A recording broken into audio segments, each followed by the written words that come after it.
The moment General Vorkith entered the human war chamber, he knew something was wrong. He had fought in over 100 wars across dozens of star systems.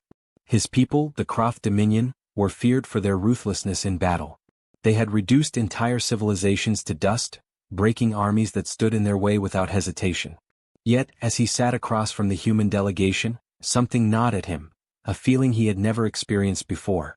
It wasn't the weapons the humans carried.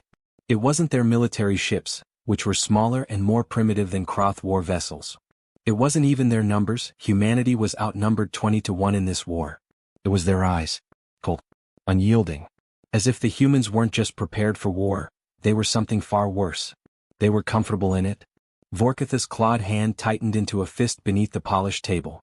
This was meant to be a negotiation, a courtesy before the Kroth fleet obliterated the last of Earth's defenses. The Dominion had followed its usual conquest protocol, offer a chance for surrender before total annihilation. The humans had agreed to meet. But the air was all wrong. Across from him sat Admiral Kane, an aging but sharp-eyed human with deep scars tracing his weathered face. Beside him was Major Reynolds, younger but just as composed, his expression unreadable. No fear. No tension. It was as if they were at a casual meeting. Vorkith leaned forward. You understand what is at stake, humans? Your species is at the brink of extinction. You have fought well, I will grant you that. But the Dominion is absolute. You cannot hope to stand against us. Kane tilted his head, his lips curling into the faintest smirk. Is that what you believe, General? Vorkith's mandibles flared slightly. It is not belief. It is fact. Kane exhaled slowly. Tell me, General, have you studied human history? Have you truly learned what kind of species we are? Vorkith let out a low growl. We have studied your military capabilities, your fleets, your technology, your so-called tactical brilliance. He scoffed. It is admirable, but nothing compared to the Dominion. Major Reynolds chuckled, shaking his head. No, General. That's not what he asked. His voice was oddly casual, as if speaking to an equal, not an enemy preparing to destroy his kind. He asked if you know what we've done when backed into a corner. Vorkith stiffened slightly. He had expected this meeting to be a simple formality. A weak species begging for mercy. Instead, there was this unshakable confidence. Something wasn't right. Kane leaned forward, his tone almost conversational. Let me tell you a story, General. About a place called Stalingrad. Vorkith's four eyes narrowed. This was a city on our homeworld during one of our own wars. A conflict where millions perished. The enemy had overwhelming forces, superior firepower, and controlled the skies. The humans defending the city? Starving, outgunned, freezing to death. But they didn't surrender. They fought in the rubble. In the sewers. They made the enemy pay for every inch of land with their blood. Reynolds added, his voice almost amused, soldiers were ordered to fight to the death. If they ran, they were executed by their own commanders. 1 rifle for every 2 men. First soldier shoots. Second picks up the rifle when the first one dies. Vorkith's mandibles twitched, but he said nothing. Kane's voice darkened. They fought with knives. Bricks. Their bare hands. The battle lasted months. By the end, over 1 million soldiers were dead. The city was reduced to ashes. But the invaders? They never recovered. Reynolds leaned back, crossing his arms. That was just one war, General. We've had thousands. Vorkith's throat tightened. This didn't make sense. Most species broke when facing such losses. Most species surrendered. This was... Kane's voice was calm, but there was a strange intensity behind it. You think your Dominion is ruthless, General? We have firebombed entire cities, turning them into infernos that burned for days. We have fought wars where tens of millions died in single battles. We have seen weapons that rip souls from bodies, poison that kills in agony over days. We have created wars so vast and brutal that even we barely survived them. The room felt smaller, warmer, oppressive. Vorkith could hear the blood pounding in his ears. He had fought across the galaxy, seen horrors beyond counting. Yet this was different. Kane exhaled, staring directly into Vorkith's unblinking gaze. The Kroth have fought strong enemies before, no doubt. But tell me, General, have you ever fought something that enjoys war? Vorkith's claws tensed against the table's surface. Something deep within his mind stirred. An emotion he had never felt in all his centuries of conquest. It took him a moment to name it. Dread. Kane's voice remained steady, unwavering. Your species fights for victory. For conquest. But humans? When we are pushed too far, when survival is on the line, we don't fight for victory. He leaned forward, his voice a whisper. We fight to make sure our enemies remember us in their nightmares. Vorkith couldn't move. He should have scoffed. Should have laughed in their faces. But he didn't.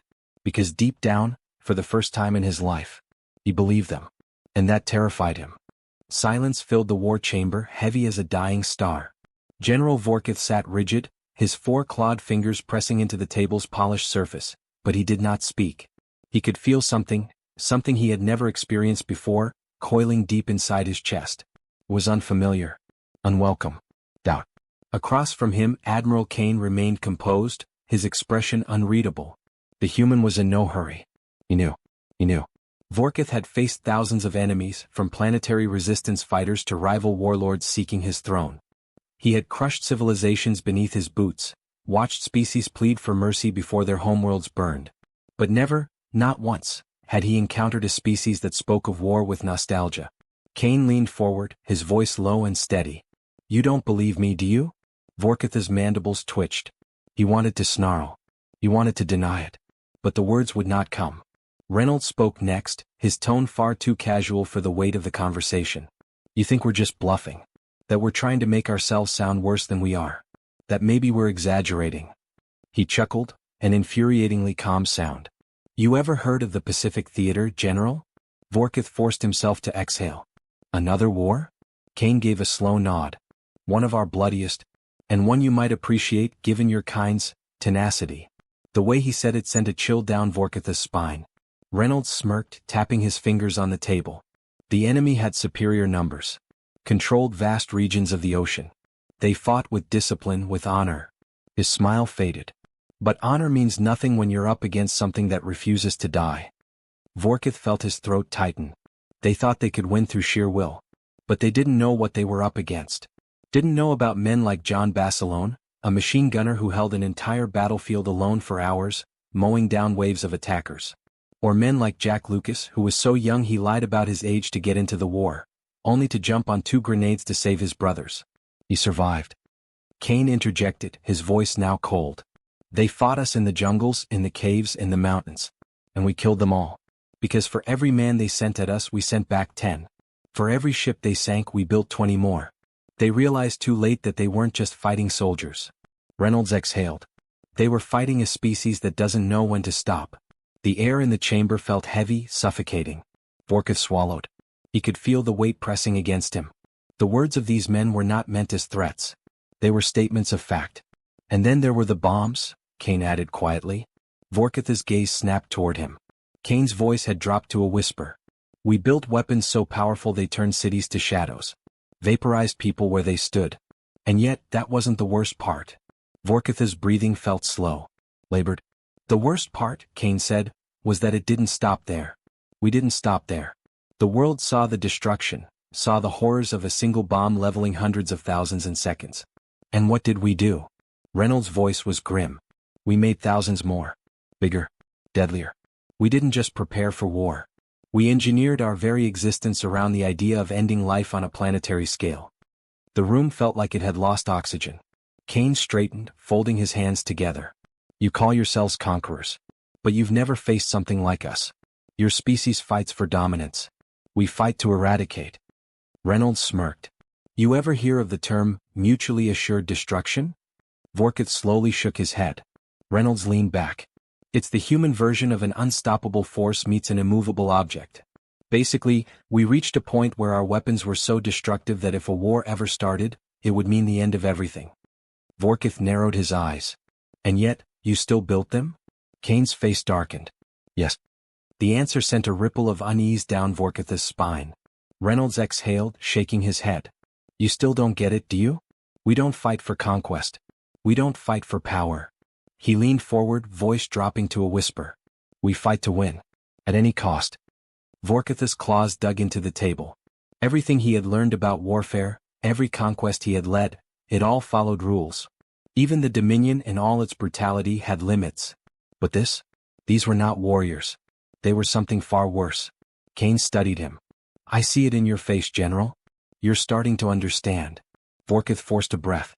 You wish to frighten me. To make me doubt my own forces.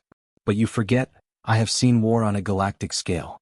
I have led invasions on worlds that fought us for centuries before falling. Your kind is no different. He expected the humans to argue, to push further. Instead, Kane smiled. Not a smirk. Not an arrogant grin.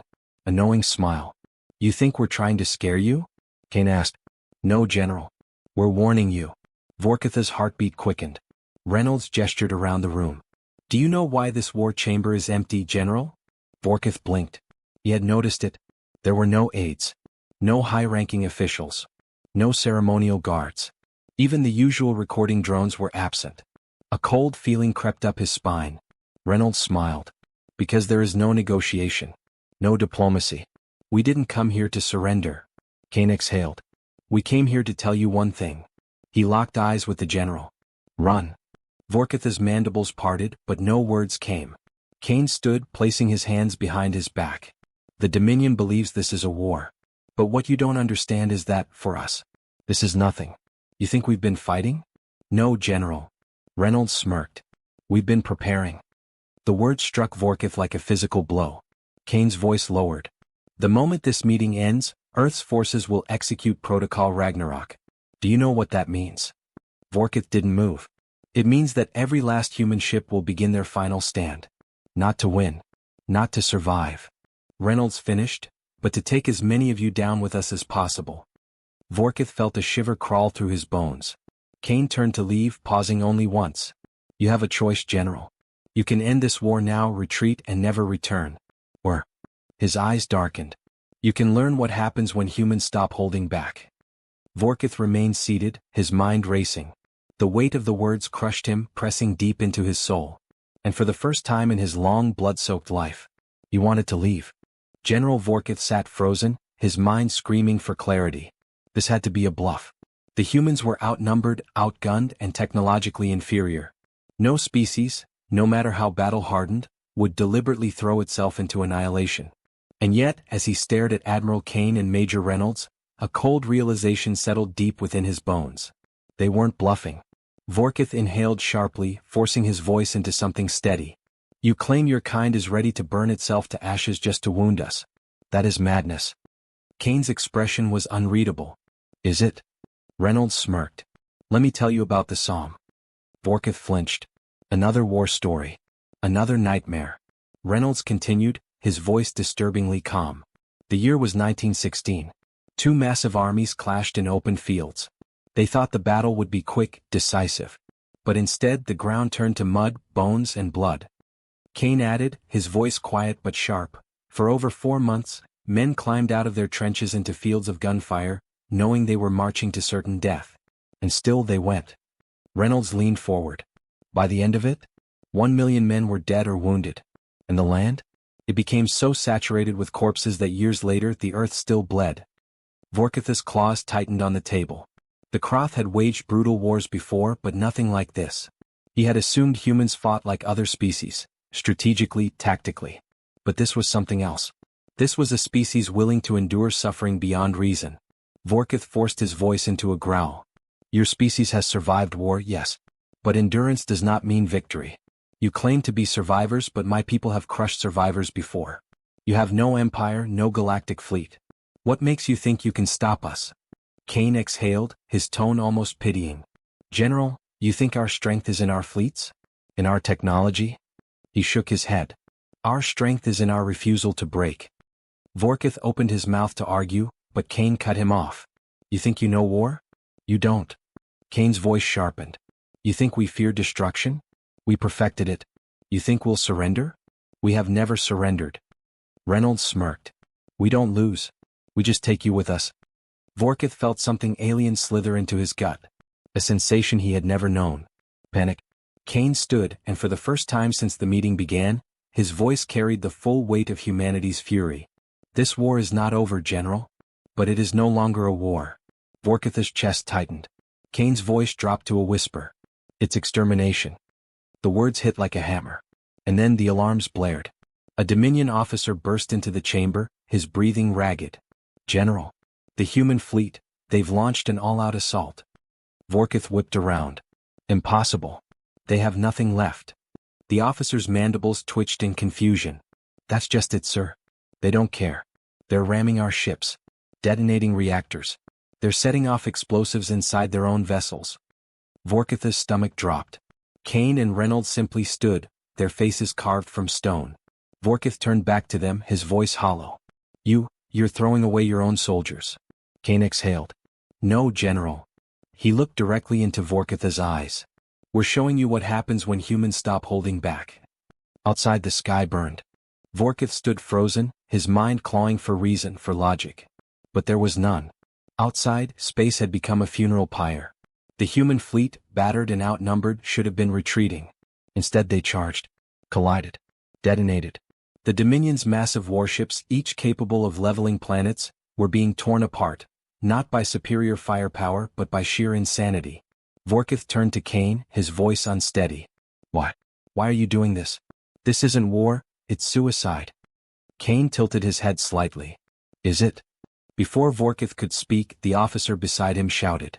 Sir, the Rendak dreadnought has been boarded. Human marines are breaching decks. Vorkith's eyes widened. That was impossible. The Rendak was a flagship, heavily shielded, its corridors a labyrinth of security. No species had ever taken one in battle. But then the officer added something worse. They're not trying to seize control. Vorkith slowly turned. Then what? The officer swallowed hard. They're detonating reactors, sir. His voice wavered. From the inside. Vorkith's blood turned cold. Kane exhaled, stepping toward him. You still don't understand, do you? Vorkith's claws dug into the table. You would kill yourselves just to wound us? Kane smiled, but there was no humor in it. General, we don't care about wounding you. He leaned closer. We care about ending you. A new alarm screamed. Another officer burst in. Sir, we have incoming signals, thousands of them. His eyes flicked nervously to the humans. They aren't registered Dominion ships. Vorkith's head snapped up. What? The officer gulped. We thought the humans' forces were depleted, but... He hesitated. Kane folded his arms. We have a saying, General. Vorkith whipped toward him. Kane's eyes burned with something ancient. Something merciless. When the devil goes quiet, that's when you should be afraid. Vorkith felt his throat tighten. The officer stammered, Sir, the new ships, they aren't conventional. They don't match human fleet records. But their transponders all say the same thing. Vorkith forced the words through clenched mandibles. What do they say? The officer's voice dropped to a whisper. Ragnarok protocol activated. The chamber plunged into silence. Vorkith felt something he never had before. Don't. Kane straightened his uniform. You thought we were fighting to win this war. He gestured to the chaos outside. We weren't. Reynolds smirked. We were buying time. Vorkith felt his heart hammer against his ribs. Humanity wasn't preparing to fight your Dominion, Kane continued. His voice was calm. Certain. We were preparing to erase it. Vorkith took a shaky step back. No, this wasn't possible. The new ships, Ragnarok, they had been hiding them. Not just on Earth. Everywhere. They had known from the beginning that they would never win a conventional war. So they didn't fight one. They fought a war of extinction. Vorkith's claws trembled. You wouldn't? Kane's face was stone. Wouldn't we? On the display screen, 1,000 red markers lit up. Each one a death sentence. The last gamble of a species with nothing left to lose. Vorkith felt his chest tighten. He had fought wars for centuries. He had seen empires beg for mercy. But now, he was the one who wanted to beg. For the first time in his life, General Vorkith understood what it was like to be prey. And he ran.